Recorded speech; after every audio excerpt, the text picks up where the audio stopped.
Uygurlara destek veren Kanada hükümetinin Çin'i bir diplomatı istenmeyen kişi ilan etmesinden sonra Çin yönetimi Kanada'nın Şangay'daki başkonsolosluğunu istenmeyen kişi ilan etti.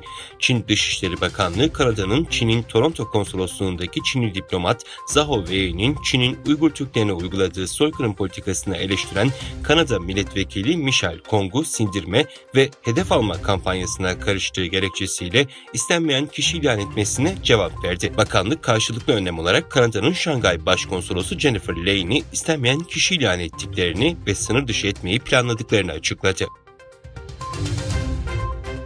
Amerika Birleşik Devletleri'ndeki ünlü üniversitelerden biri olan George Washington Üniversitesi yakın zamanda Uygur çalışmaları için $900.000 hibe aldı.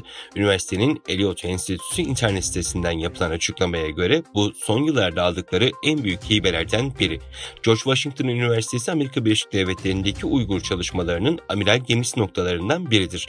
Bu üniversitenin Profesör Sam Roberts'ın yazdığı Uygurlara Karşı Savaş adlı eser 2021 yılında en iyi eserler arasında derecelendirildi. Yardımcı doçent doktor Eric Schultz'un 19. yüzyıldaki Uygur toplumuna ithaf ettiği Yabancıların Evi adlı çalışması da tüm çevrelerce beğenildi.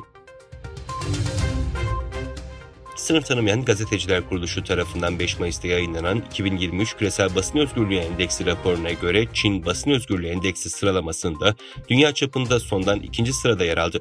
Rapora göre dünyanın en büyük gazeteci hapishanesi ve en büyük propaganda içeriği ithalatçılarından biri olan Kuzey Kore, 180 ülke arasında en sonda yer alıyor. Çin, objektif ve doğru haberlerin engellenmesi konusunda Kuzey Kore ile yarışıyor.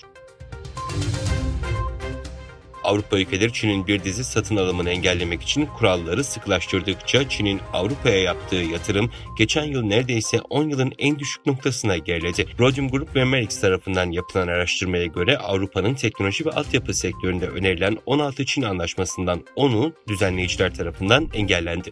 Raporda Çin'in AB ve İngiltere'ye yaptığı toplam yatırım seviyesinin 2022'de %22 düşüşte 7,9 milyar avroya gerilediği belirtildi. Çin Komünist Partisi Merkez Komitesi Dışişleri Komisyonu Ofisi Direktörü Wang Yi, Çin ve İngiltere'yi yeni dünya düzeninde yönlerini doğru ayarladıktan sonra ikili ilişkileri ilerletmeye çağırdı. Pakistan'ın eski başbakanı İmran Han'ın partisinden yetkililer, Han'ın başkent İslamabad'daki bir mahkemede yolsuzluk davası ile ilgili suçlamalar nedeniyle tutuklandığını açıkladı.